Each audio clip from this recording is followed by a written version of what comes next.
Jay, if I turn this on, can you hear me? I can. Okay, great. I'll turn it off. Great. Thanks. I'm zooming from my office because I'm a mess.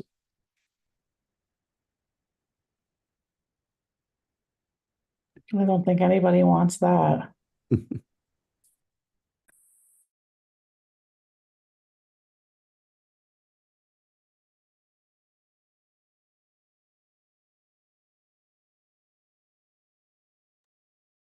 I think we may be live on YouTube now.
It looks like Ella is in the attendees.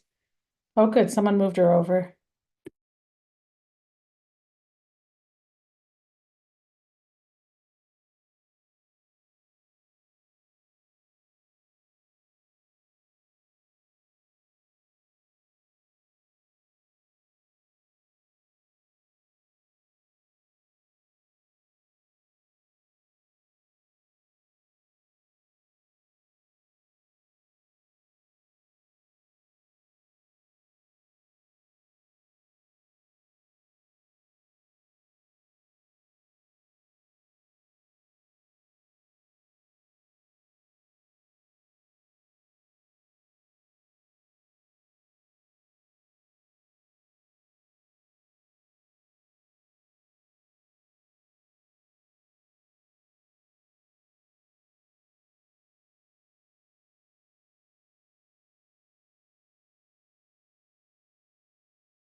All right, I'd like to call this meeting to order at 6:04 p.m. on October 22nd. This is the Dresden School Board meeting and we have a quorum. Thank you very much. The is agenda review. I am sensing that this may be a longer day, and I am inclined to table 5C, the Dresden discussion of the implementation of the strategic plan, given what we have later today. And also just out of time as well. So if everyone is okay with that development, and I'm also going to look online, we have a few members online. Jay has his hand raised. Jay, yes, go ahead. And Kim, I think that'll work fine. I actually was going to report tonight that I have created an instrument to gather data from each of the schools and have a meeting scheduled for November 7th with each of the principals and their leadership teams to review progress to date and to prepare a fuller report. So it'll be great in November. Okay, great. Thank you. Mhm. Any other changes to the agenda? Okay. Seeing none, we will move on to public comment. This is the opportunity for members of the public who would like to comment on something to the school board, but that is not already on the agenda. If this is a comment for something on the agenda, we appreciate you wait until the time that we discuss it. And you have 3 minutes, and we have a policy BEDH, which explains other parameters about public participation, but anybody has anything they would like to say? Seeing none, we will move on. The next item is the. Kim, Oh. you might, Michael Costa's in as an attendee. We've invited him. Okay. Oh, okay, great. Welcome. So for the minute taker as well, the attendance, we have Kelly, Tony, Marcella, Ben, Lily, Neil, myself in person, and we have Michael Costa online. And great. And then we have Ella also online, who is our Hanover High School Council representative. So if you would like to give a report, Ella. Yeah, hi, so sorry I couldn't be there in person today. The main thing I want to report on today, since council hasn't passed many motions recently other than allocations to clubs, is council is looking for community members. Historically, we've had, I believe, 5 or 6 members from the community, parents. I think at one point there was representation from the Hanover Police Department. And in recent years, I think the number of community representatives on council has gone down, which is sad because that's one of the most important parts about council, is that there's representation from students, from staff, and also from the community. So currently, we're in the process of looking for community members to come to our weekly meetings in the chorus room, to just represent the desires of parents of the community. So that's something that council's been working on recently. That's all I have for today. And if you might be a member of the public interested in filling that community role, how would you go about applying? Well, I think you can come to our meetings at 11 on Wednesdays in the chorus room, or I think you can email Ms. Stevenson. Feel free to correct me if I'm wrong. Email Ms. Stevenson, because I think there's some, I'm not entirely sure, but I believe there's some kind of process to be a community rep on council. Someone can probably speak to that better than I can. Do you want to speak to that? I want to say your name. Linda Dante, the council executive. Yes, if anybody's interested, they can actually email Ms. Stevenson or email me, Linda Dante. And it's a very easy process. You can come to a meeting and just see what it's like. You can contact us. I can fill you in. And then basically you write a letter of introduction, and the council will invite you on board with a vote. We do have 4 open seats now. The meeting happens, sadly to say, during the day. So sometimes it's hard for people who work during the day. And that pretty much is the basic requirement, that you can come to weekly meetings. But I also want to say, if you're a parent or community member out there and you're just interested in learning about council, come on down, come to a meeting. Very easy to arrange that. Thank you. Thank you, Linda. Thank you, Ella. Any questions for Ella? Thank you very much. Moving on to the high school principals report. I also see we have a couple of items here. We have the principals report, and we also have the Hanover High School profile. This is typically something that is sent out to, well, Julie, you can explain it, but basically we as school board members have tended to look at this and kind of give any feedback on it, as this is a kind of a marketing document for Hanover High School. Yes, and then it looks like there's an English course schedule. So let's see, Julie, would you like to give your principal's report, please?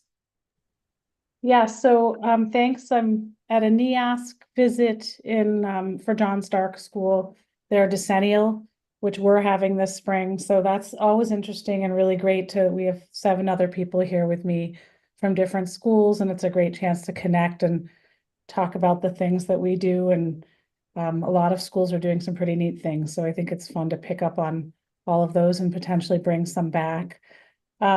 Just wondering if you had questions on the report, trying to highlight different parts of the school. So I'll try to do a couple this time, athletics and math.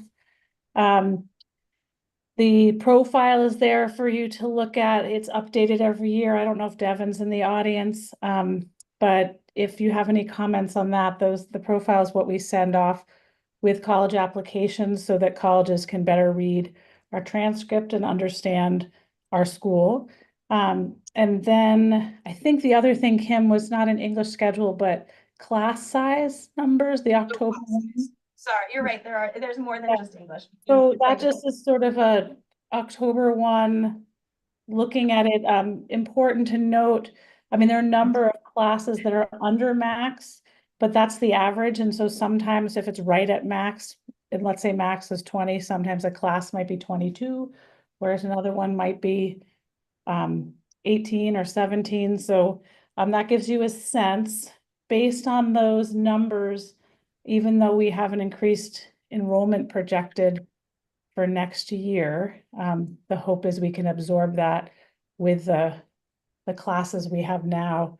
And then I think we're going to pretty much be at max in most spaces. So that just gives you an idea of where we are in terms of classes. It's where we were October 1st. It's not where we were when we had signups last year. We ran classes for some of those smaller ones that we thought would be bigger and things shifted. And then classes such as German that we thought would be smaller and then grew exponentially. So I don't know if anyone has questions.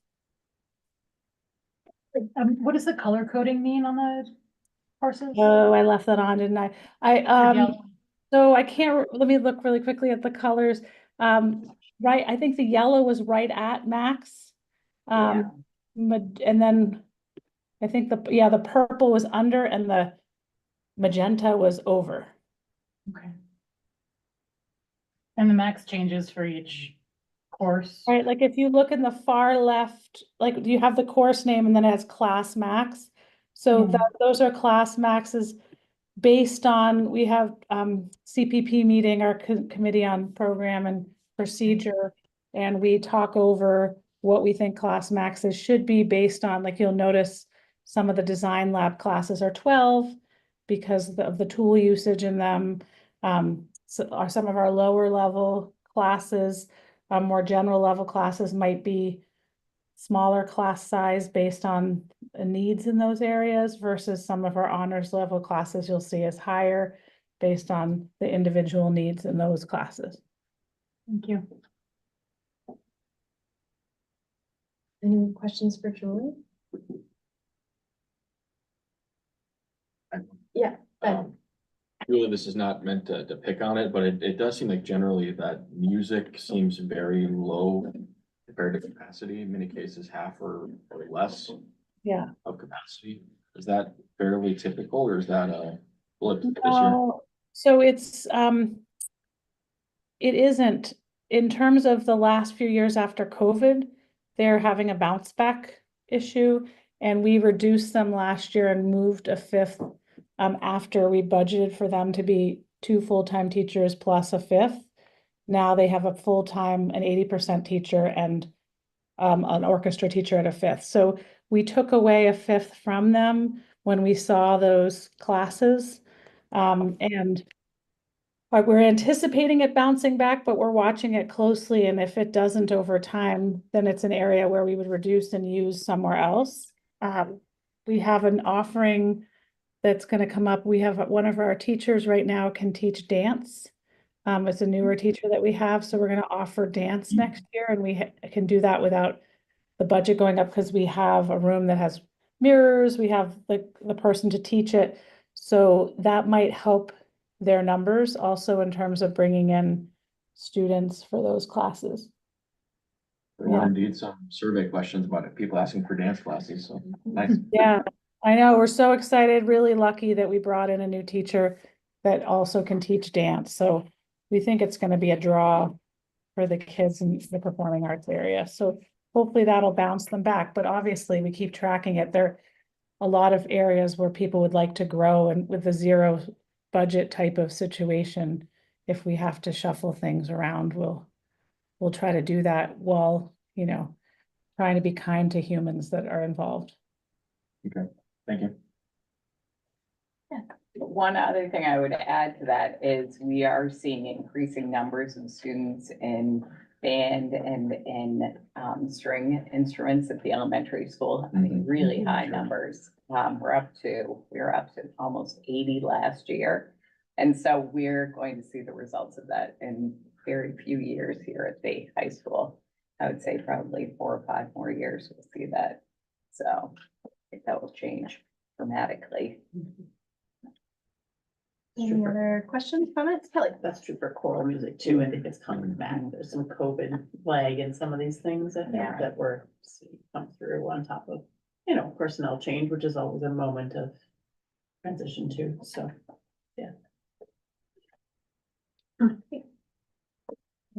Julie, any comments on the high school profile? Or? No, we kind of put it out there every year. At one point, it was called the quality indicators moment, and never quite kind of got really what we would put out for that. The year we did the NEASC study, we did the profile and the NEASC report. So maybe next year we'll have their updated report, but if you ever think of something else you would like, let me know. And you know, it gets updated. It has a new look to it this year, you might notice. Kyle Story is amazing at formatting things, and he's a newer counselor in our counseling department, so that's why it looks even better than it used to. He kind of upgraded the look of it. Any comments or questions on? Okay, I will note it's a very minor nit, but it's a common grammatical error, right? So under philosophy and governance, Yeah, because Hanover High School is a democratic school, its council is comprised of. So it either should be comprises or composed of. okay. I will Since pass I know that this goes out along. to colleges, I just want to Okay, have my best foot forward. I will pass it along. All right, thank you. Any members of the public want to comment? We have no online, but anybody else? Seeing none, Tim, Richmond Middle School. I'm just gonna ask if people have questions. I would say that our section report is in there as well. And we are making gains back in chorus. So we have roughly 20% of our students now enrolled in chorus. Josh is loving the fact that 7-8 chorus is now 49 people. I love that I have teachers who are excited to have 49 middle school students singing in one room, but so that's pretty impressive. We are seeing sort of a tick back up in a lot of the music. So hopefully that is a trend that will continue.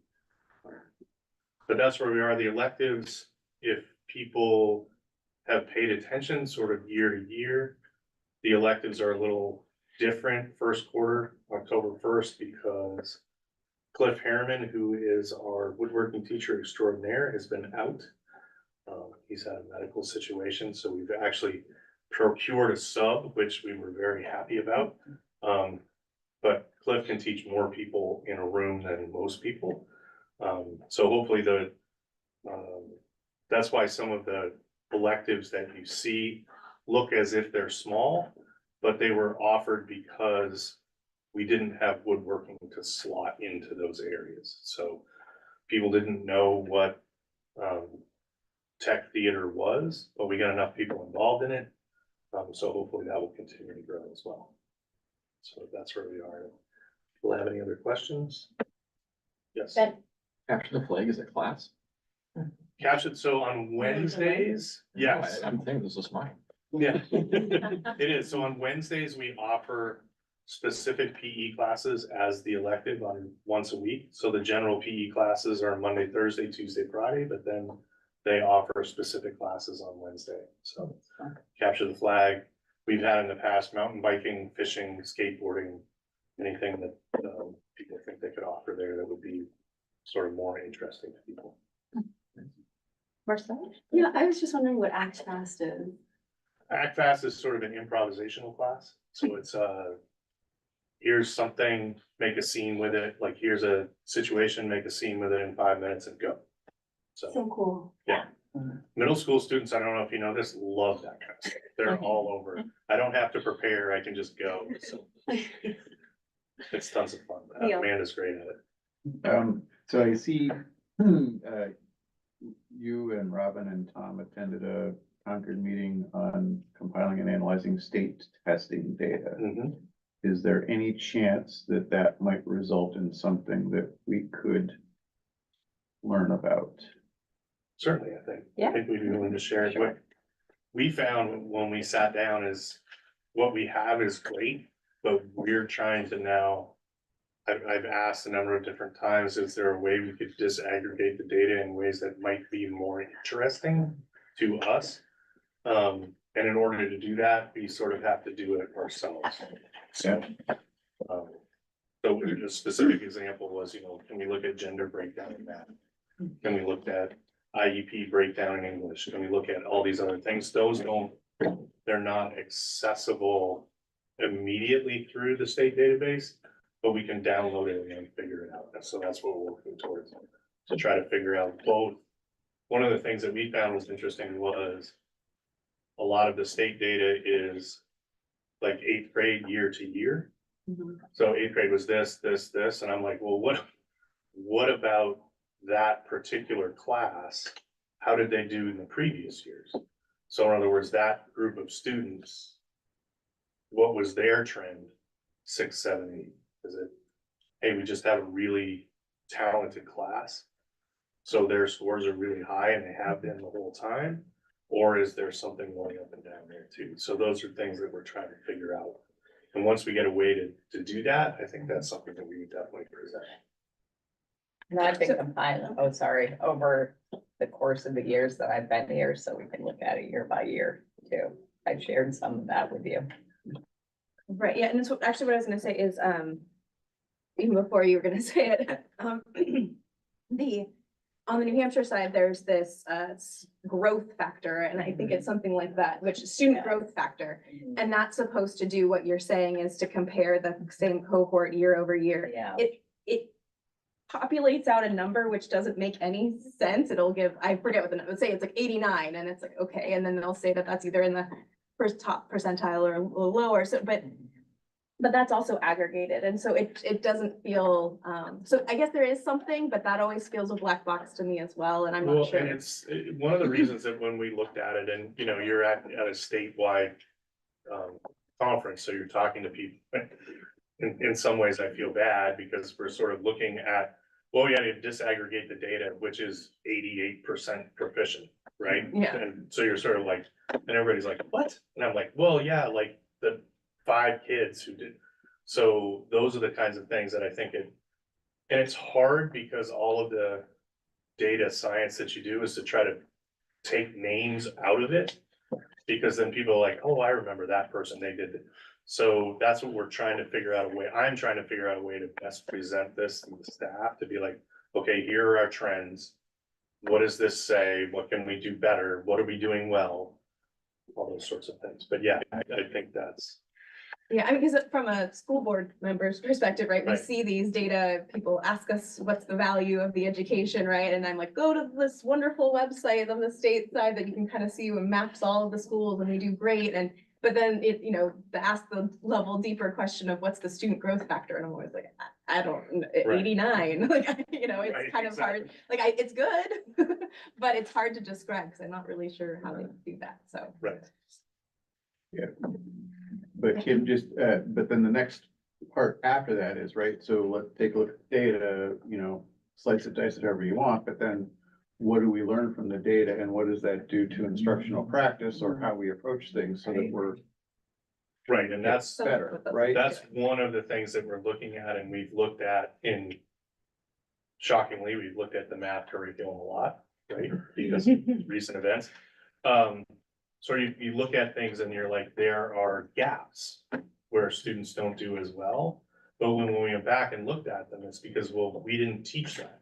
Like, we skipped that part to do something else. So yeah, they didn't do as well. So we have to sort of try to evaluate. Is this something we're trying really hard at and failing, or is this something we're skipping? And if we spent a little time on, we could actually make that score go up. And sort of what's the risk reward? How much bang are we gonna get for our buck in terms of prepare? And then the next thing is, it would be great to do phenomenally well in these test scores, but if we're not preparing them for the next step, that's not gonna be helpful. And so we're trying to figure out a way to actually base this on more than just anecdotal evidence.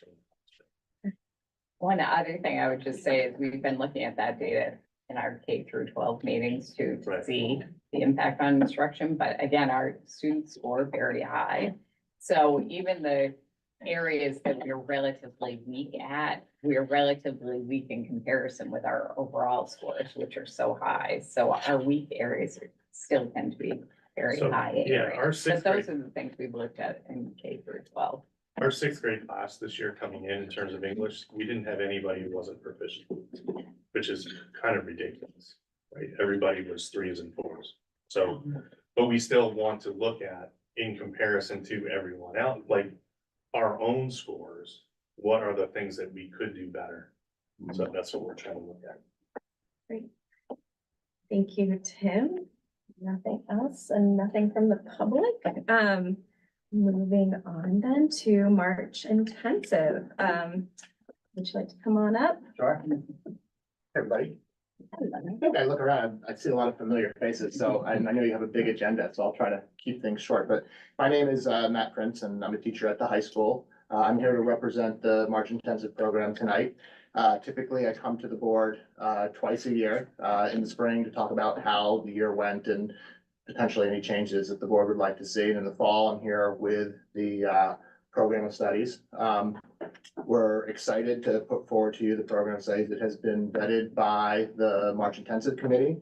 And it was yesterday at our CPP committee. Both of those groups have put their endorsement onto it. The final step is for the school board to review it, to ask questions, which I'm happy to respond to. I think if you'll, a quick examination reveals that I think this year's program in a lot of ways is very similar to last year's programs in terms of the proportions of programs that are here in school and in the community, which is the bulk of the March Intensive program. It's also important to note that we've met our annual goal that more than 50% of the courses in the program of studies have no cost to students. For the courses that do have costs, we stand ready with financial aid to support students and making sure that all of the courses are accessible to all of the students. So far, our track record has been for students who do step forward and apply for aid, that we have been able to get them on the experience that they were after. So we're very pleased about that. One of the things that I always like about the March Intensive program when you look at it is the opportunities for service, and that's both locally in our community and then in other parts of the country, and this time also in Latin America as well, with our partners with Cover Home Repair, The Haven. I think what the kids do at the Richmond School to some degree and the Ray School and mentoring kids is a valuable service opportunity. I've gone for the last 2 years on the Habitat for Humanity trip in Arkansas, which I can say is really impactful, not just for the kids, but also for me, and learn some useful skills to building houses, so laying sod. So yeah, I think you'll see a program that, again, it appears in a lot of ways like last year's. I will stress that I like all of the courses in here, the program of studies. It does not mean that every class is right for every student. We have a diverse range of learners and interests. It's my hope that when students are selecting their courses, that they'll think of something that will push their limits a little bit and expand their horizons. That being said, we have students for whom school isn't always a joyful place, and maybe they don't always feel that the types of strength that they have are always honored, right? And sometimes they need a place or a week where they can find a place where they can really shine. And I think March Intensive also provides that opportunity. while the learning goals are certainly important, I'll also stress that I think that this is big in terms of the community that it creates within the school.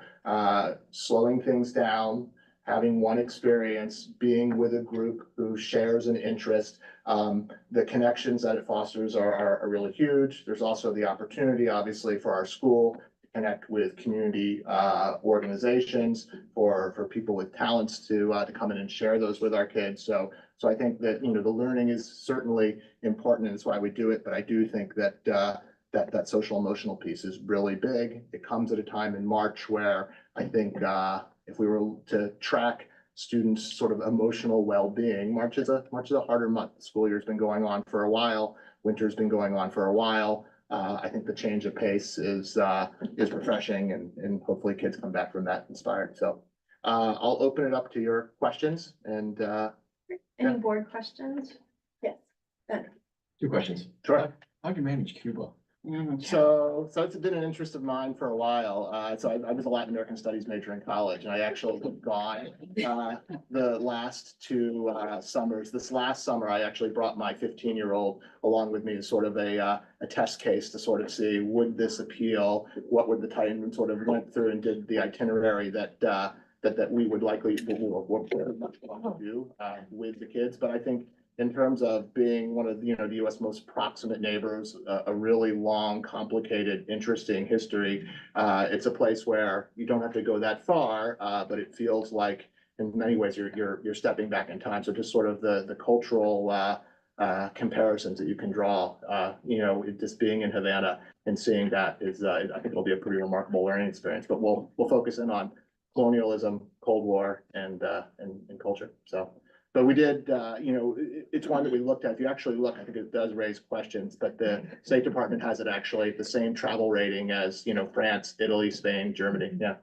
Yeah, less so on safety. I was just wondering, because there's also a restricted list of, embargoed businesses that, the Cuban government and the US government, especially this being a public school, right? So have you? So we've done the research on that. So there's 12 approved reasons to travel to Cuba. Two of those that we would qualify for are, one is support for the Cuban people. So, we would not, where the place where we will stay would be in a private residence that is rented out. So, in that sense, you're not funneling your money into the Cuban government, but you're supporting, private free enterprise, which the United States wants to see us support. But the other category is education. And so school groups are actually are permitted to go. There is not a visa application. I mean, you have to apply for an entry visa into Cuba. But the 12 reasons essentially are self-policed. You declare your reason at the airport. You declare it when you come back in. But it's self-enforced right now at this point. But by the letter of the law, we would be in compliance of that. Okay, great. Yeah, I did a little bit of research today about figuring out there is this restricted list, and I know a lot of the hotels that you might first Google would not be eligible. So that and any other kind of Cuban government associate, and I'm just also thinking the historical sites. I don't know, I've never been to Cuba, right? But I'm just making sure that we have all of our T's crossed. Yeah, I mean, I believe, I based on the research that I've done, I did meet with Lisa Valdez at Dartmouth. The Dartmouth sends down, it's 3 or 4 students, I think typically a semester, talk about what we would be doing and, just to get her sense of what it's like being down there with students. And she didn't, we didn't discuss specifically the legality, but in terms of her seeing it as like an opportunity and, thinking that it was a manageable thing, it seemed like, well, I don't want to speak for her, but I came away from that meeting with a sense that that we would be in line with what is permissible by law. And my second part was for the flight class. That was the first time I saw where like there was an optional like addendum, like an additional day. Which, not surprising, it was the expensive part, I would imagine, where there actually has a flight instructor on a plane. Since it's an additional optional cost.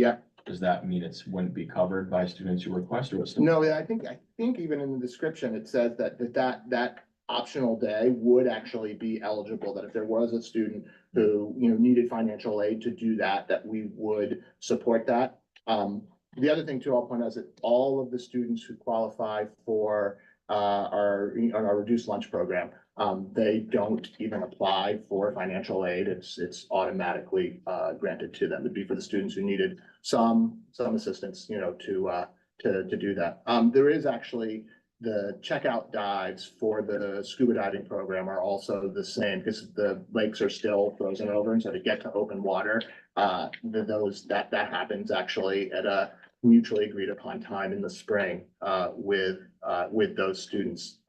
The 4 days are still full for March intensive, but they have that option. They don't have to do it, but they have the option to do it. And is that cost for both scuba diving and for the flight, the extra cost, is that known to people when they're? I think the scuba diving one is that is included in that Oh, fee. okay. The flight one is the additional fee. I'm gonna go up and look. I think it's an additional $249 for the flight session. That would be the three flights that would come later on in the spring. And I would say that the learning experience obviously that's a neat part that could come on to the end. I think that it's not like the experience is incomplete without it. I think students will learn a lot about the principles and dynamics of flight. We'll have the opportunity to, fly in flight simulators, and see some of the aviation industry. But, for those seeking to get off the ground, it's sort of an optional addendum.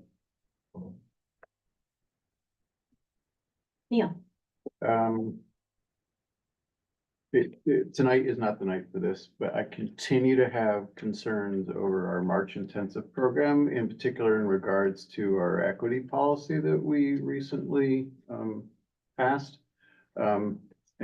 Once again, a year has gone by, we find ourselves here being presented with a list of courses that are looking for approval, and what we haven't had is a substantive discussion with the board as to whether or not what we're doing here is appropriate, given that policy. And so I would just like to request that that we make the time for that discussion and that review between now and next year when it comes before the board again.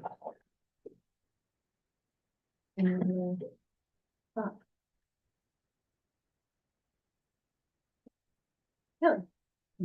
a thought in relation to that. I'll table it so we have the conversation. Sorry. But you might want to have the conversation, is that, as somebody who needs to prepare an agenda, this is something people want to have a conversation about. Yeah, because I think there's two sides. There's more than two sides. There are many sides to that conversation, so Okay, yes. all right, So- yeah. It would be important if you didn't want to have the No, I conversation. think it's important. All right, Yeah. yeah, Lisa. I think it's important to have that conversation. And we have this in front of us now, sort of assuming that we're going forward with this. I don't know, but I'm assuming the vote will be yes. I am wondering if there's a way to market this so that the people who may not think of themselves as people who can afford some of the pricier trips don't think about cost. Does that make sense? Because I think that there are scholarships available, and I think people know that, but you still have to sort of be in a mental mind place of thinking that you are a person who can go to Florence, even though it costs $1,900, or you are a person who can go to Cuba, even though it costs $1,400. And I mean, I don't think this is practical, but part of me wonders if you don't put the cost on any of them and just sort of say, you can assume the ones that are foreign travel are more than the ones that are local. And just, again, I don't know if that would help solve the problem, but it just feels as if right now, the equity piece of it, we need to make sure that the kids for whom, $400 might be a stretch, think of themselves as somebody who could do an $1,800 trip, even though intellectually they know there's a scholarship available.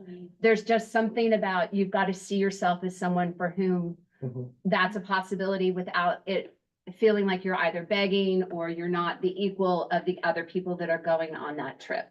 So I don't know the answer to that, but it feels really important that between now and January 15th or whenever this goes to the seniors, that it's probably earlier than that, between now and December, now and whenever. It's gonna go out, if with your approval, it's gonna go out on Thursday. Okay. So, yeah. So maybe it doesn't go out on Thursday, and maybe if we put a little more time into thinking about that, because I feel like that's part of the problem every year is you just have kids who don't think of themselves, or families who don't think of themselves as people who can do this. And I think that's a barrier that if we're going to continue to do this until we have the bigger conversation, I would like to see us taking a step ameliorating that as sooner rather than later. Mhm. So Yeah. again, I don't know an answer. Like the only thing I could think of at the top of my head was take the cost off and just be like, you can assume that the further you go, the higher the cost is going to be. And you can say that every trip is under $1,900. You know what I mean? I don't know how to do it. But it feels as if the administration, and you probably do have some good ideas about,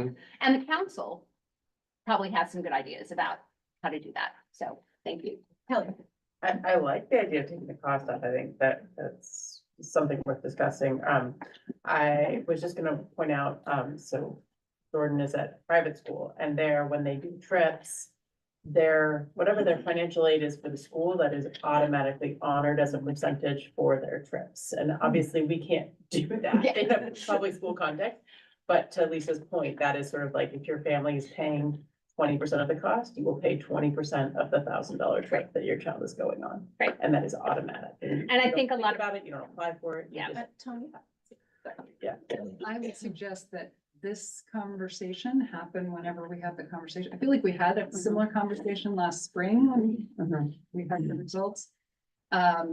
We can have that conversation again, but I think trying to hold it up now, like they make it clear, I mean, they advertise to people that there is financial aid available.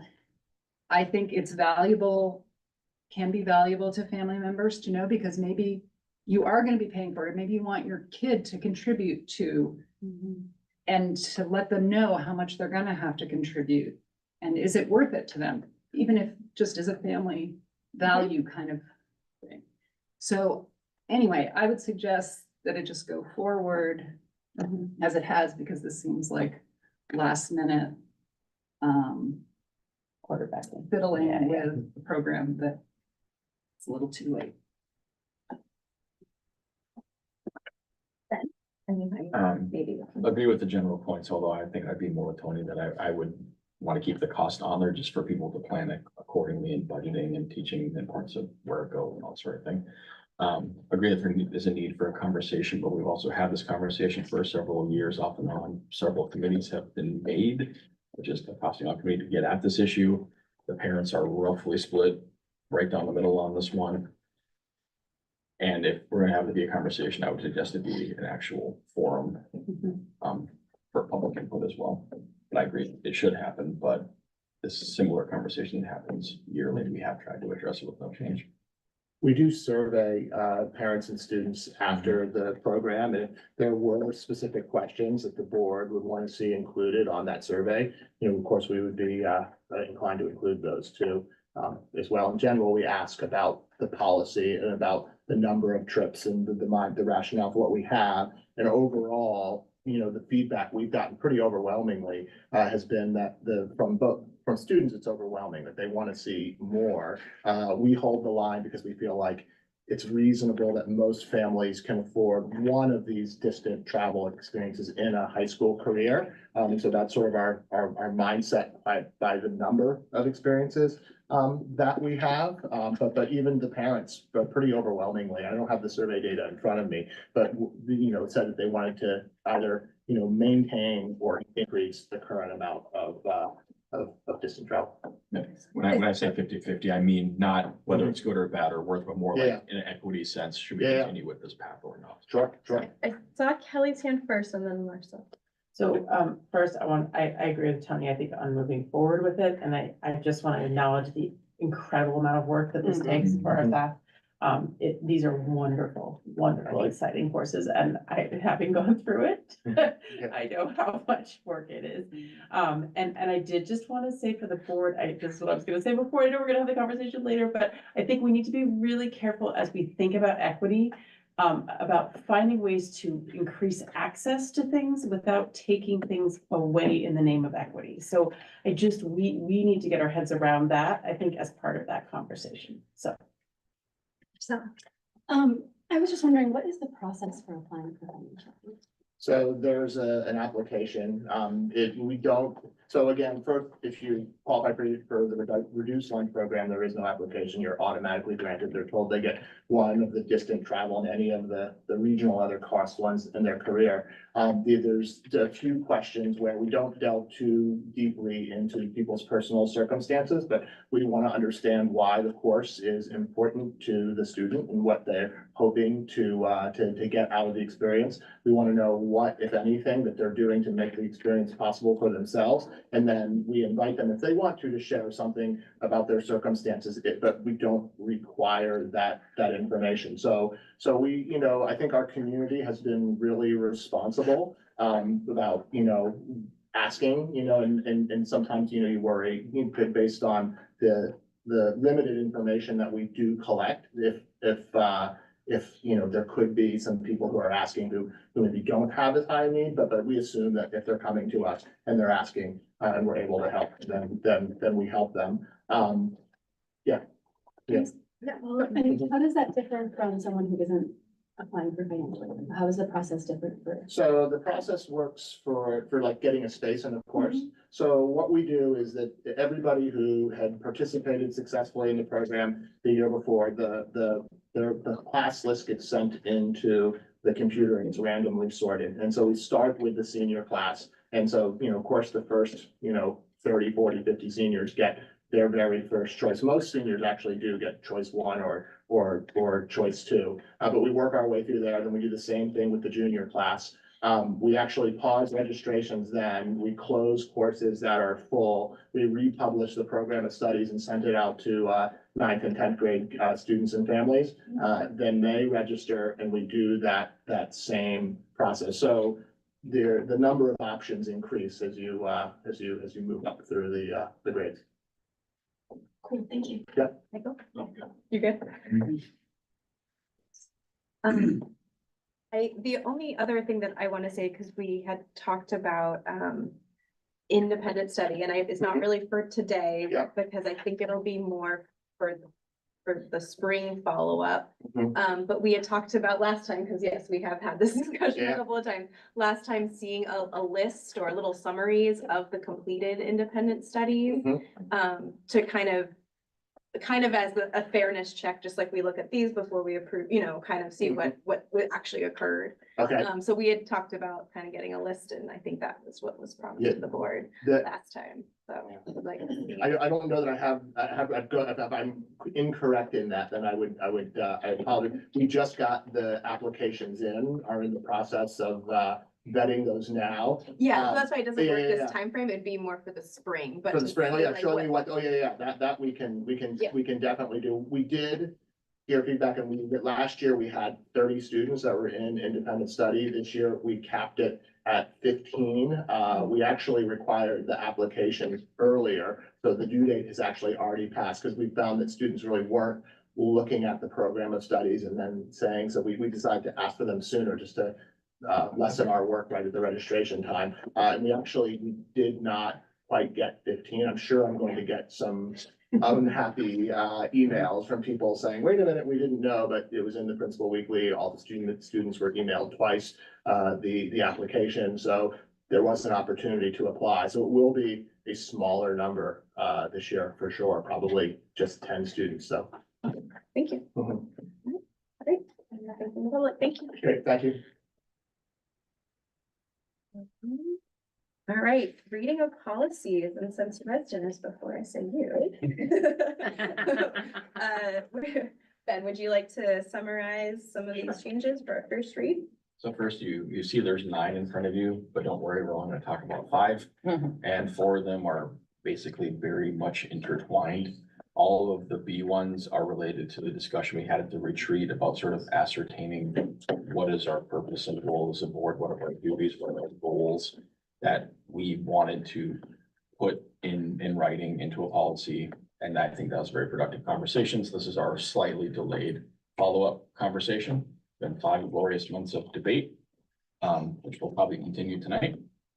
So thank you for that. So I'm gonna skip, I'm gonna go slightly out of order and go first to DGA, which is the second one.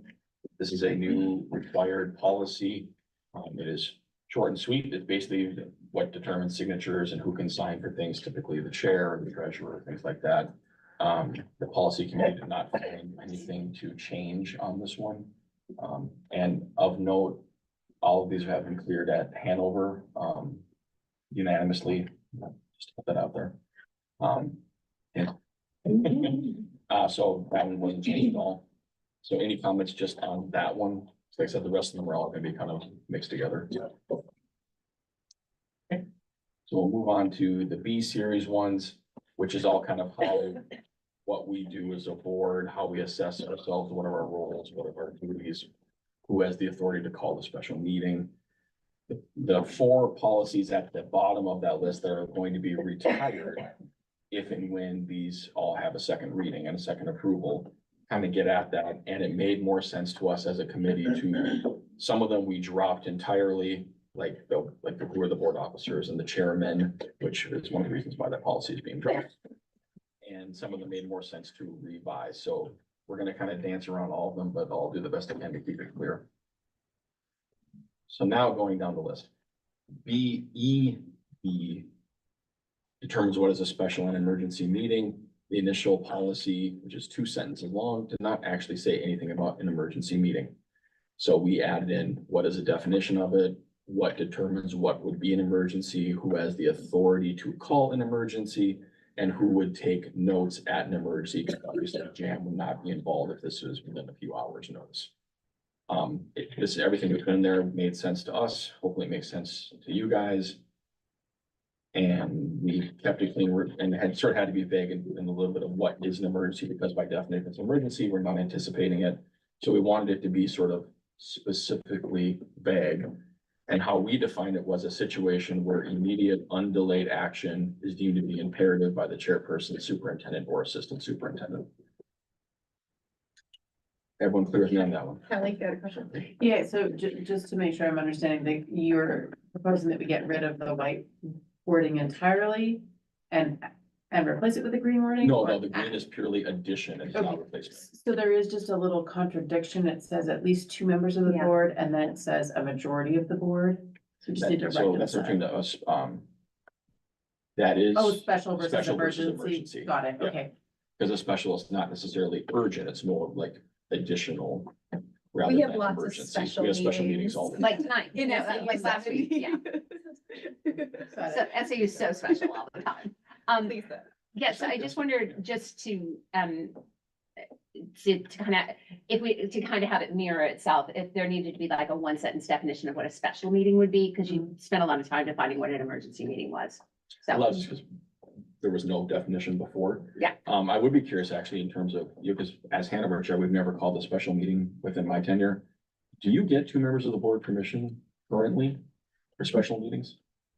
no, because, well, I guess we kind of do, because we usually call them the meeting before, like the Dresden meeting. Like, I don't think we've ever done one. No, we've done SAU special SAU 7 meetings. No, that's not what I'm saying. I'm saying that we usually call a special SAU meeting. We usually discuss the need for one at the previous month's meeting. So kind of by default, we get a head nod from everybody sitting at the table. I can't think of one, maybe we've done one, but most of the time they're not called, out of the blue 2 weeks before. It's usually at the meeting before, we're like, hey, we're gonna have to vote on this, and our next SAU regularly scheduled meeting isn't until 3 months from now, so we need to have a special meeting attached to the Dresden meeting next month. And you're right, we don't get a formal head nod, but it's usually discussed during that previous board meeting. So people can object if they need to. But yeah. Yeah, tonight's meeting wasn't special. It was. No, tonight's was regular, but last month's was special. Last month was special, and it was discussed during the August meeting. So. Clear, I'm pretty sure that the distinction of regular, special, or emergency is defined in New Hampshire statute, not local policy. That's. So we could debate this all we want, but. the We should probably decisions- just use it. The decision's already been made. Yeah, for I us. know emergency, because I remember looking that up Yeah. during COVID And I think times. special as well. Is definitely. And then this doesn't differ from that. to My knowledge in terms of what RSA stuff, but we need the citation on here and I'll talk to Ryan about that. Yeah, that's good. Anything else about this one specifically? Yeah. We already did the D one, so BA. Love what you've done with this one. Yeah. You'll see, we were brutal on this one. Yeah, I do No, too. it is in a different one. So it's not disappearing It's a entirely. zombie. Yeah, it's more just clarifying where the other one is actually called by NHSBA, the duties and roles, but yet it didn't actually have the list of duties in it. So this is more cleaning up rather than adding or subtracting anything crazy. And you can see that the additional green there's just referencing that it is in what we're gonna go to probably next BBAA. There are a whole lot of B's It's and back. A's, it's confusing. Yeah. When we were talking about this at policy, it was really like, okay, which thing are we talking about now? My brain doesn't work to be. Yes. So BBAA, you'll see there's the big long addition at the end, the numbered one. We did add a few where you listen to one in the BA, there were, wait, no, it is 16. Okay, never mind. Scratch that. So what we did add, and goes back to what we talked about at the retreat, was how do we dictate a meeting? What do we owe ourselves? And what do we want to commit ourselves to in terms of board level training? What happens if we disagree on things, both at the meeting, but also after the fact, or if it's an 11-1 vote? What roles do the 11 and the 1 do in terms of after it's been passed? So we wanted to clarify some things. We took some of this language from the meeting, the board retreat, others we took from other boards that had this clarifying language already. Things like we'll follow Robert's Rules of Order. We have professional development ourselves, including some examples. Everyone get to the point, we say nicely. We have one voice. You don't have the authority to do things when not at this table. We direct Jay to do things. We don't tell Julie or Jamie or whomever to do things. We try to be efficient. We stay on topic. If we add a new topic, we really want to talk about it at the next meeting to give us time to prepare. Don't micromanage. A lot of us really like the things on the bottom of the first page about what we're not supposed to do. It's a little blunt, kind of by design. And we can talk about that if you want. And then the duties are as listed on the initial one. That's where it comes back. Yes, that's where it comes back. Tony. Are the duties from an RSA? Yes, that's why it's very specific language and why some Stuff I look specific creative. things seem to be more elaborate than others, sort of like the harassment stuff. That is simply are required. I had the same question. Yeah, and it's a good question, sort of why is, for number 10, for example, Right. why does that have so, on an important issue? But why is that hit on so much? And that's because these are taken directly from an RSA, which is why when we get those survey questions, it comes in that sort of big, long, awkwardly stated spreadsheet. Kelly, question? I have the same question. Okay, Neil. First off, thanks for doing the addition because it does match what we talked about. Yeah. So I think that that's a good add. My first question is, so I saw you in that very first sentence, you struck authority and replaced it with role. Yes. Why? You remember? To be honest, I don't remember the specific reasoning. It was a discussion point that we all agreed on. I don't remember the rationale. Because I think, the two words have very different meanings, and I think authority was the more appropriate word in that sentence than role. Why? Because authority captures what the sentence is relating to what individual board members can do in their capacity as a board member. And it goes to authority. So the idea that as an individual board member, you don't have the authority to go to Jay and say, Jay, I need you to do X. And Jay needs to follow it. That doesn't work that way. Individual board members have the authority in the context of a warned board meeting where there's discussion and there's a vote. That's a very different thing than the role of a board member, which is to act in the best interest of the organization, to follow, for example, Robert's Rules of Order, because we've just said that's the thing. To make sure that you do your homework, to review the agenda before you come to a meeting, that's role related. I actually think that first sentence was very particular and it meant authority as to what is a board member Authorized to do. sort of, yeah, legally, policy wise allowed, directed to do. So, Marcel, go for it. Wait, can I, so to kind of summarize, like if you were to say, because the role of the individual board members is not limited to the rest of the sentence, right? Because we do lots of other things as a role, but the authority is limited in that, so I just, that's what Yeah. you're saying, okay. Yeah, sorry, but you said it much more quickly and more efficiently than I did. Think about efficiency. And then the second thing is, one is, I think then the sentence that comes in the, after that paragraph, board members will follow Robert's Rules of Order. I think you want to say board meetings follow Robert's Rules of Order. Yeah. And then I will just then warn all of us that that's different than what we are currently Than doing. what we do. So if you're gonna say in policy that that's what we're gonna do, then we all collectively should go through some training to make sure that we do that, because we're not doing it right now. And if we put it in policy, then we end up violating our own policy if we keep doing this. Which is sort of the professional development. Yep, no, I mean, that they segue nicely together, right? One And then thing- the last thing is, it's just a grammatical thing, then the paragraph after that, I think there shouldn't be a period between development and such as. I think there's a couple times that the such as is a separate sentence, and I'll talk to the writer. Okay. Okay. Did you have a The only thing I'll add question? is that there was some discussion, and I'd be curious everyone's opinion on this, about whether there was some sort of grandfathering in terms of professional development. We eventually decided not to, and that it is required annually, which is what it says right there. So that was intentional on our part, but of course, if people disagree, feel free. But just for things just like that and what are Robert's rules, we didn't specify the additions that this could stand over the test of time. But the intent is required annual professional development, not so that we're all doing the same training, but that there is some sort of required training with the different examples.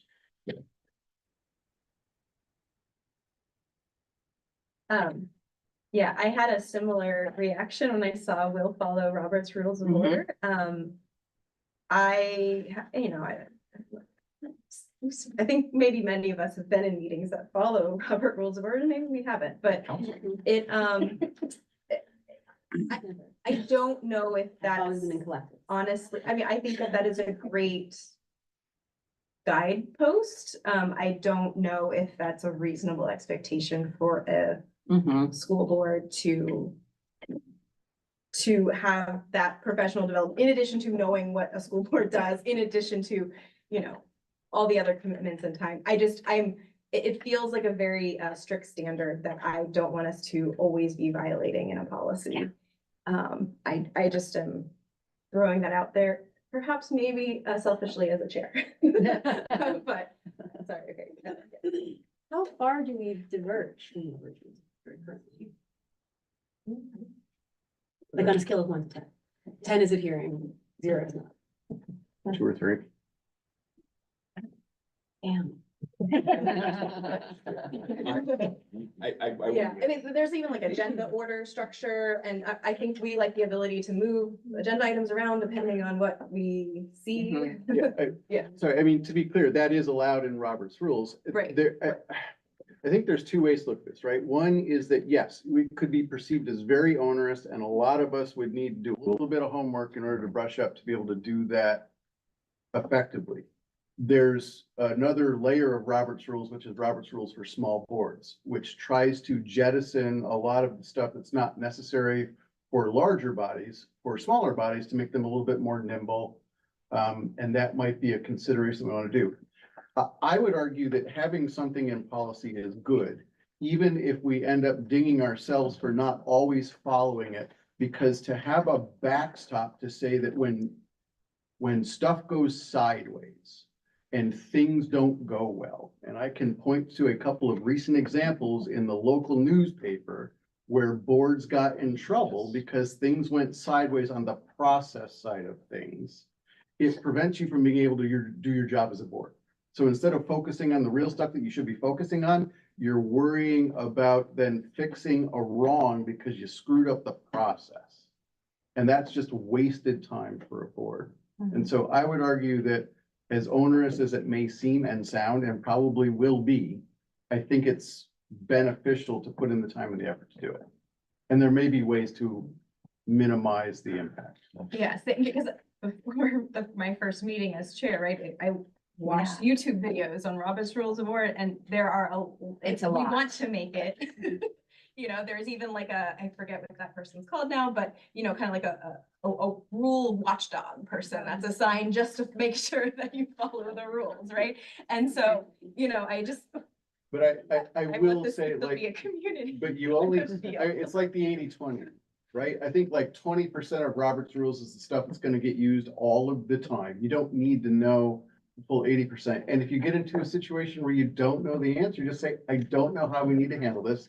I'm gonna take a timeout. I'm gonna look at the rules, and then we're gonna come back and we're gonna keep going, right? Yeah. It's not one of those things that, it's not meant to trip us up. Yeah. It's not meant as a gotcha. It's there actually.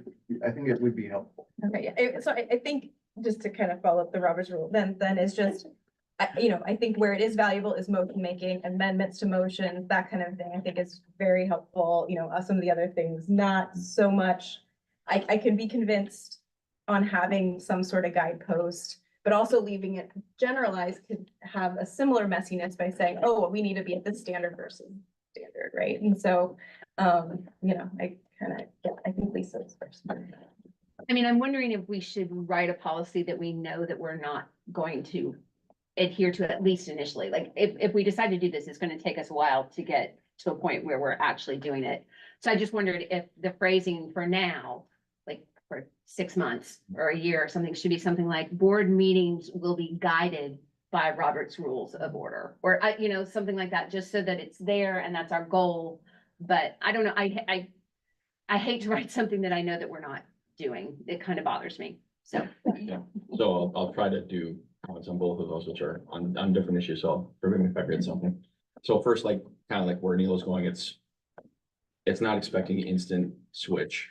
It's intended to be more aspirational. There's no penalties noted or anything like that. Obviously, we'll all undergo training to help with this, but I think it's more to help protect ourselves from doing things we shouldn't be doing. And I agree with the small group thing, which we talked about, but we deliberately did not put in addition, because they will and can change. And to get at where we're not holding ourselves to some specific version that might eventually become outdated, because we want to look at these policies regularly, but we don't want to be editing them every 6 months. So I'm not too worried that this will take a while. And I think for this particular issue, we probably should all undergo some trainings, and hopefully it'll be fairly obvious to everyone. But we wanted to keep this and have it be to the board member as well, in terms of a sense of responsibility and doing our homework on what we should and should not be doing. I see your points though, but in terms of it'll take a while to get used to it. I'm not too worried about that particular part, because we'll always, you know, next year the new board member will come on. We'll always be kind of trying to get better, but the point is that it gives us a metric for what we should be doing, for which we're all going to aspire to do our best to do. I think I'm comfortable with that as long as we're clear that that's happening, so. I agree on the use of the word authority, and hope that the school board could purchase copies of Robert's Rules of Orders for at least the chairs, and an extra copy, depending on how much it costs, for every member or for available at meetings. I think we should just get trained by council.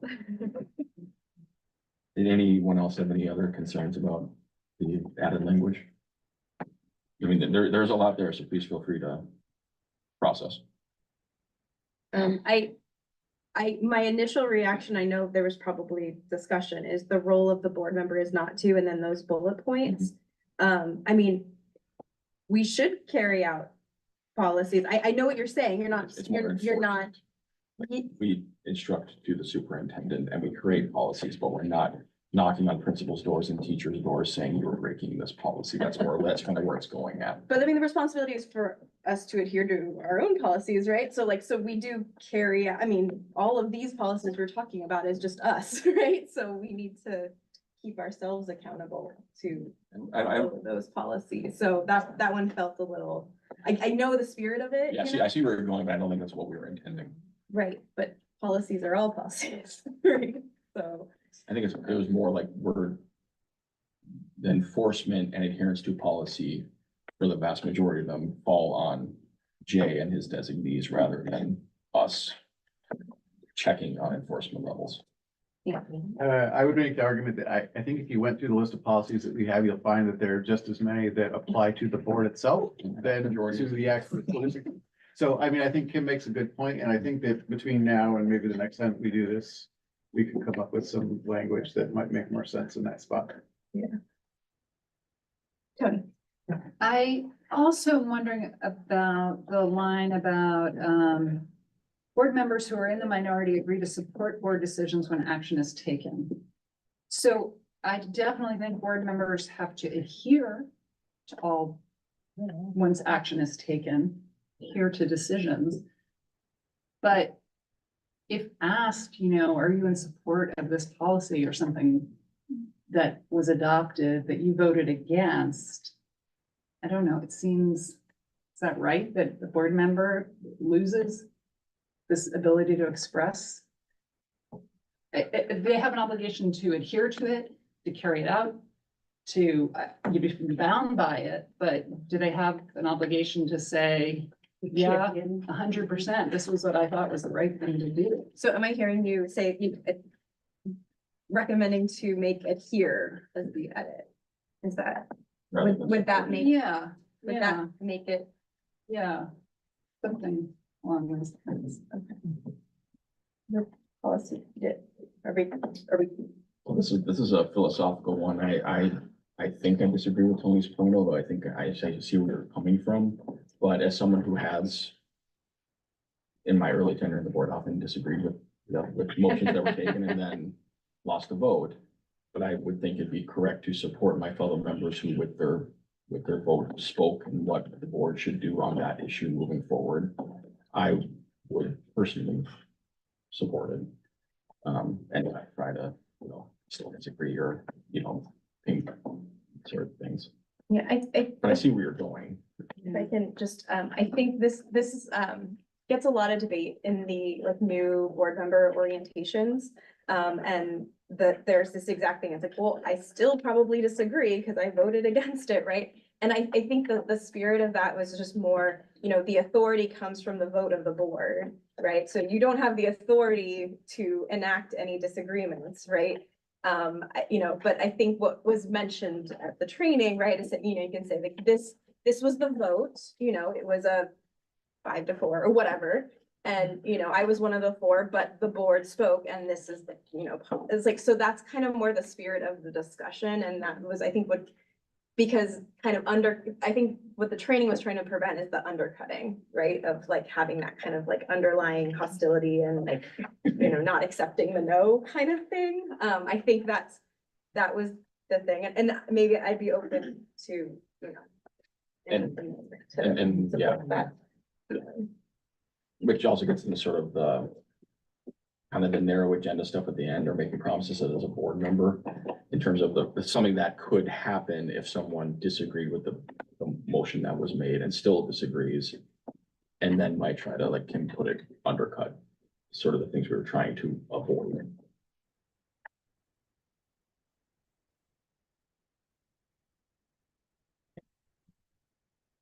Specific to this one, BBAA. So now I'll move on to BBAV, which is a separate one. This one gets to the duties of the individual presiding officers, i.e. chair, vice chair, and secretary, which is why there's those 4 policies are going to be removed if this one is passed and seconded. Basically, it collates all 3 of them into one. We get rid of all the man stuff. We add the Vermont equivalencies, and we added one thing about what the chair would do in terms of guiding the meeting in a fair and impartial manner. That is new. And we added a lot of information on the secretary, since his sort of historical reason of the secretary in terms of taking notes has largely been superseded by technology, except in the case of the emergency meeting we already talked about. And it sort of adds a little bit of teeth here where secretary backs up the chair and the vice chair, and you will record attendance in meetings, times and start times. If there's a known technical difficulty, I think we dropped the known part, which we added in, right? So the word known should be before the word technical.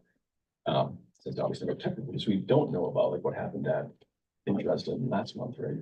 Or whichever one that Jay's, at one of our recent meetings in this room, it actually was not recorded like we thought it was, except Jay inadvertently recorded it on his laptop, which became the official video. Oh, wow. Yeah. And that was in October, that was in September right now. Yeah, Because he was a co-host. yeah, because he was co-hosting and recording it. Yeah. So that would be an unknown technical difficulty, but if we already knew there's gonna be a problem, the secretary would become the note taker and recording ensuing discussion. Any comments, questions? Neil? I would just, we might want to, so I agree with the bullet points you got listed under duties. Yes, It's just that sometimes they read a little funny when they're preferenced by the chair shall. And I think you just want to maybe revisit, like, it doesn't make sense to say the chair shall may appoint members to serve on specific, like, now you got a contradiction in terms, where are we right? now? Number 4. So number 4, and then I think in general, just in order for the shall to make sense, some of those might need to be reworded a little bit. Yeah, that was the original wording, we didn't. Yeah, no, I'm not faulting for how you got here, I just, I think that they all make sense, I think we just need to adjust the wording a little bit to make them read nicely. Any other comments, questions? Lisa? Just under 5, call emergency and special meetings, just to be consistent with what the other policy said. Good point. And we noted there's a small typo in the duties of the secretary where the latter 2 sentences just should be combined, which we'll address in the wordsmithing. Any other comments on anything? Oh, well. Member Linda, would you? First of all, I want to frame this as, I know this would never happen here. But in some cases, there are things that happen, a board member does step outside the policy prescribed duties.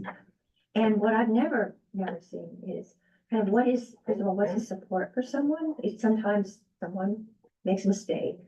So is there a coaching that happens? And if it's outright intentional, trying to undercut, who is, I mean, as you said, Kim, we are responsible as a board for, maintaining our own policies. So I didn't have a chance to go into detail. Is it the chair? Is it the chair in association with the superintendent? Who, sort of rallies the forces to either say, this member needs to be dismissed from what's the consequence for being a really bad performer? Yeah, You know, so mean and what's the nasty. public? Yeah. Gets to tell us to sit down, right? So yeah, so it's, I think just probably practicality, the chair would, unless it is the chair, right? What the chair would likely, try to coach and just talk, right? I think that is just probably pretty natural. But as far as I think any sort of consequences, aside from significant legal issues and, there's not much you can do other than wait. I think Wait for that's the a election. question for the community to hear, because, we're looking at you all and saying, why isn't the chair speaking, or why aren't other members doing something? It really is the community, unless they cross a legal line. Right. So there are policies that can sort of board member behavior in terms of what happens if someone is doing something that they shouldn't, that is fairly obvious. The chair has the authority to do kind of speaking to that person, which has happened. Yeah. And there are mechanisms like, sort of censure type stuff, which to my knowledge, we have not done, at least during my tenure. But it is like a possibility. And is that written down for you? Yes, there are Okay. processes. And those are public policies. And one of the things that happened a few years ago was the issue of conflicts of interest. Yeah. And what is that, but also who has the authority to speak up per se. And there was an addition to that policy that the boards approved 2 or 3 years ago that actually explicitly gives other board members the right to say, hey, this person has a conflict that I feel should be mentioned, and I'm going to mention it now. And that has also happened. So there are some policies in place that can have those things and similar. Thank you. Any other comments? Ben, I think that covers all of them. perfect. So what I heard, just to summarize, and I'm looking at everything again quickly, DGA, I heard nothing. Special and emergency meetings, there was some slight wordsmithing. I did not hear anyone speak in favor of the word role rather than authority. So we will go to authority for the second reading. I didn't hear anything about officers apart from some minor wordsmithing. Did I miss anything? Sorry if you already said this, I think I wanted, but the chairman versus chairperson. Yeah. Versus chair. Yes, we've made concerted effort in some policies to go to chairperson, and then the title still says chairman, and then some of the policies still say chairman, so. That if that's true, it's inadvertent. Yeah. We, It may just be an old version that's attached to. yeah, There's no changes in any of those, so. so the Oh, bottom yeah, yeah. four The are. bottom. Yeah, current BBABA. version. Those are- That would all be rescinded Oh, once BBAB is passed. then I at a withdraw second my reading. comment, well done, Yeah. thank you. That's, they're just to show you what the current rules are from 1977. Got it. So does that address your concern, Kelly? How did we resolve the agree to support question? Where was that? The board members who are in the minority agree to support the decisions when. Comment on it. Second Ruby. I mean, I'm just one person, if everybody else agrees. Illustrating. Kelly? This is, how many more readings do we have of this? This is just the first reading. Yeah. Yeah. So, But it is in terms of. I mean, I guess, We need to go back to the board. yeah, I policy. think you guys are gonna wordsmith it. I think kind of like there might be a nuanced way to say that, like, there's a degree again of, is it realistic to think that, you know, if Neil is adamantly opposed to the use of the word chairperson instead of chairman, that he is gonna like change his heart of hearts, I'm using a facetious. And never have those thoughts again. I mean, there are limits, right? And so it's a question of support and what does that mean, right? Like, I think that's the question. So I mean, I guess it doesn't overly bother me in the sense that I think that's a kind of nuance or a vague term anyway. Like, I think each person would interpret that in their own. Most likely it's written. Right, so I mean, support in the sense of like, you know, go out and carry a sign around, probably not, but in the sense of not speaking ill of someone who had a different opinion from you, obviously, yes, right? So, I mean, I think. And respecting the decision. And respecting the decision, yeah, so maybe there's a way to nuance that. We're wording. going for the latter rather than the former. Right, obviously, but I think maybe nuancing the wording to Tony's point might help make people feel more comfortable about that. Process. Neil. I actually think that there might be a way to do this, and it also addresses the point that Linda had made earlier. I know a lot of boards adopt operating norms, which sort of are not big P policy things, but the expectation, the agreed upon expectation of how we are all going to operate as a board, right? And a lot of that stuff we could discuss and determine there, right? I mean, if I were to make up an example, I'd be like, so let's say later on tonight, when we go to vote on these March intensive things, and I vote no, right? And then I go home later on tonight and I post on the Norwich listserv that all of my colleagues on the board got it wrong, right? When you all voted yes, my position was right. Like, is that what we're expecting from those of us on the board, is how we're going to operate? And so, you know, it sort of goes to Tony's point, right? I think you can establish what we anticipate would be the operating norms, robust discussion of an item. If you want to disagree and make a point known, that's the time to do it. But then at the end of the day, after the vote's taken, whichever way it lands, then the expectation at least is that you're not going to go out and, you know, do some, whatever those things are that we agree or you're not going to do, to try to undermine the body as a whole, right? And I support that. And there have been two moments in my memory, when I won't get into specifics, but where this arguably was violated by board members at the time, one online and one actually at the annual meeting in the March meeting, who made things that would arguably undercutting board decisions that did come to a vote. So that was one of the reasons why this specific one was put in, because that can happen, arguably. So, I'm looking forward to second reading. I want to see this as well.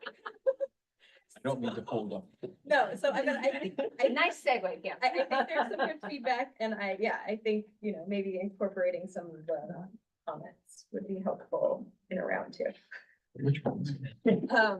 So if people haven't refreshed, we're not doing 5C, so now we're on to 5D, which is Plainfield letters to Valley News. Although I was not there for the Hanover School Board meeting, I understand the Hanover School Board looked at this letter that was sent to the Dresden chair and the Hanover School Board chair, and Deb as well, and probably as our NHSBA liaison. And basically saying that Plainfield School Board is creating this letter, they'd like to send it to Valley News, and they're looking for additional school boards to sign on to it, essentially. And since I wasn't there, I will kind of turn it over to Ben with what the summary from the Hanover School Board, since they looked at it earlier this week. Sure. This month. Yeah, thanks, Kim. So this was brought to our attention by our Kim, or mentioned Kim, myself, and Deb, I believe in late September. I think from the Plainfield Board, who also sent out invitations to Lebanon and Lyme and both of us separately. So 5 boards total.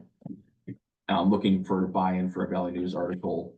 And what happened in Hanover was, it was unanimous. Everyone agreed with the importance of the letter, the gist of the letter, and authority was given to me to represent Hanover to further wordsmithing as needed. And that everyone on the Hanover side agreed to put their names on it in a letter to the Valley News.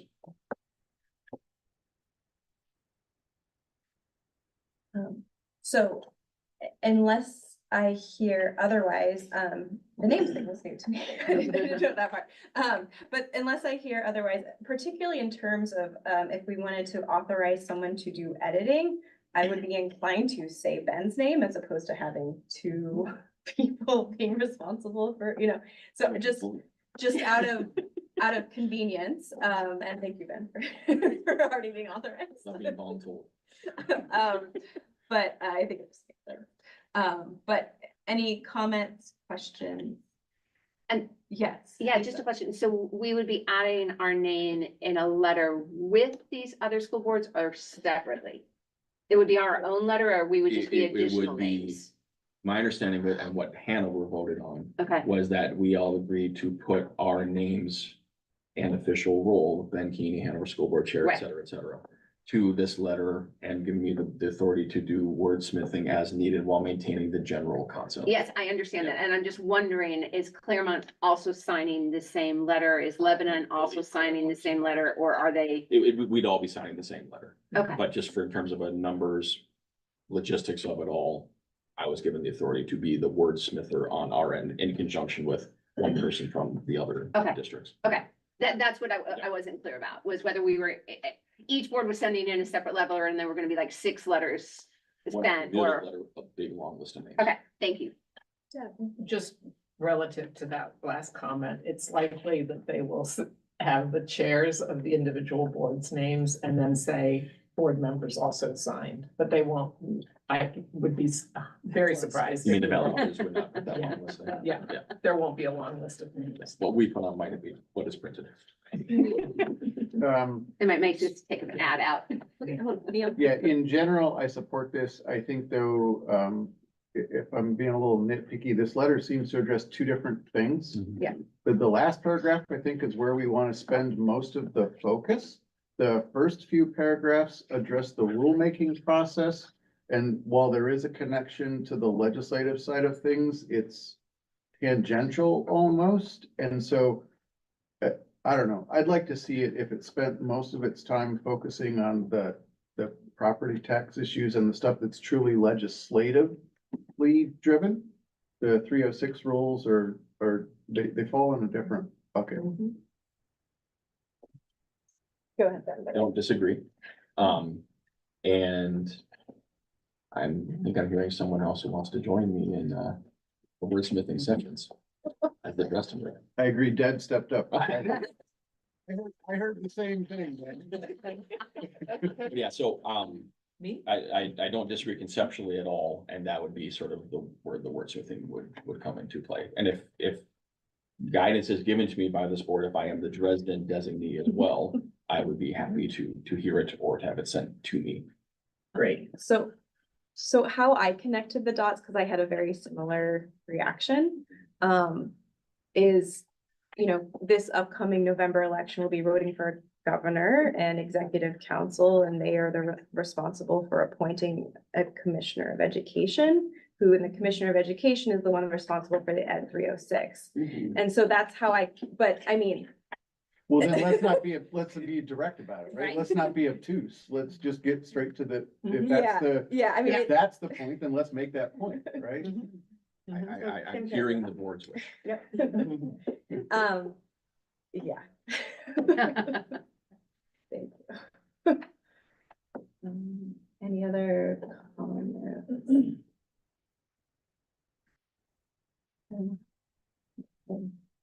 We'll be looking to have an action item later, which will be basically close to now. I was gonna say but next. no other comments, I see.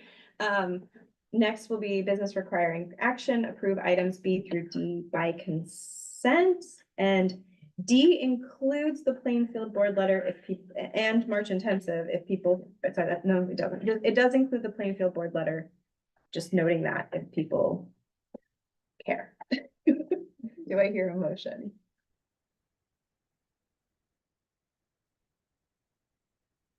Yes, Kelly. Move to approve items B, C, and D by consent.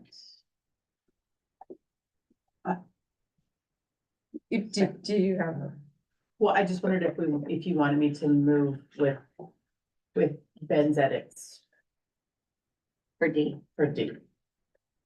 Consider that so moved. It was very eloquent. Good luck, note takers. Sorry. So I heard a motion to approve items B and C by consent and item D with Approved edits. approved authorization of subsequent edits as supported by Ben Keeney. And his team. And team. Whatever may occur. Do I I'll second it. second? Hopefully that was Kelly's motion. I'll second that motion. As clear as mine. That's it. Yeah. Discussion. No, I would just like the minutes person to know that I am here and that I arrived at 7:13-ish Thank you. Deb is before we here. do a vote. And on that, I should probably note that I got here around 6:25. It's Lisa and I arrived late as well. Thank you. Any other discussion on this? Seeing none. Neil, how do you vote? Odell, yes? Costa, yes. Christie, yes. Oh. Sorry, Michael appeared.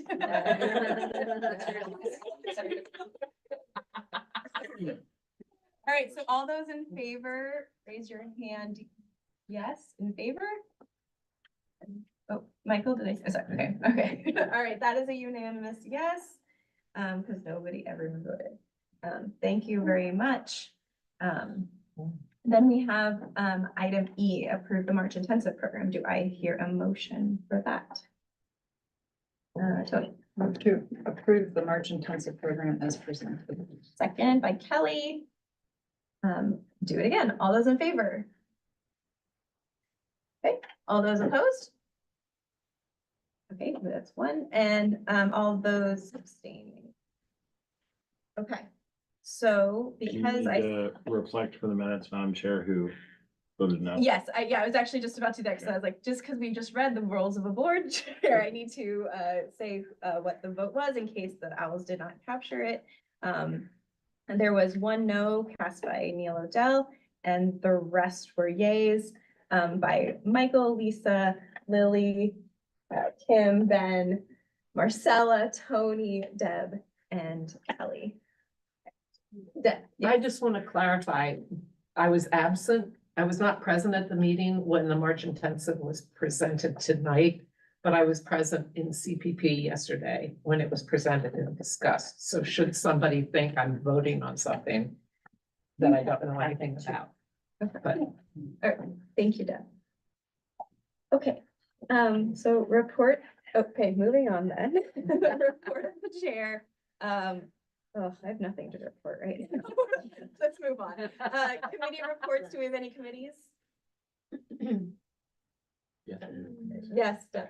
I want to report on the New Hampshire School Board Association meeting. They did not accept our original wording of the resolution, but everybody supported the resolution as tinkered with by the New Hampshire School Board Association.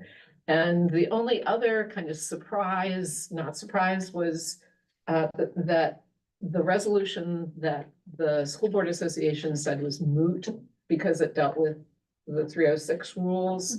They reconsidered that and adopted a resolution pushing for continued lobbying of that. So it was very congenial, very productive, and we were out early. Thanks. And at some point, there was the Jeffrey Ringe School District won a big award, and they talked a lot about things that they were doing. And some of that might be of interest to the board at a future time when there's time to share that, but no immediate need. Dresden Middle School Sports Co-Curricular Committee met October 17th. And I unfortunately had to leave a little early. I was elected chair before I left early. And that's my first official Instead of act. after. I left early. But we basically set up a plan, discussed kind of what information we need, and determined that a lot of the information gathering has already been done through the surveys and then the previous work that the Dresden Athletic Committee had done. So thanks to Garrett Palm and Megan Sobel and everyone else. Everyone else who served on that committee, a lot of that work has already done. So I don't know when our next meeting, I don't think it's been set yet, but we plan to get a plan to this board in time for budget discussions. That is the goal. So in the next couple of months, we will be meeting enthusiastically. Or frequently. And enthusiastically, and I will be there. Also just wanted to thank I assume Ryan and whoever else put our names on these because it's very helpful. So thank you for that.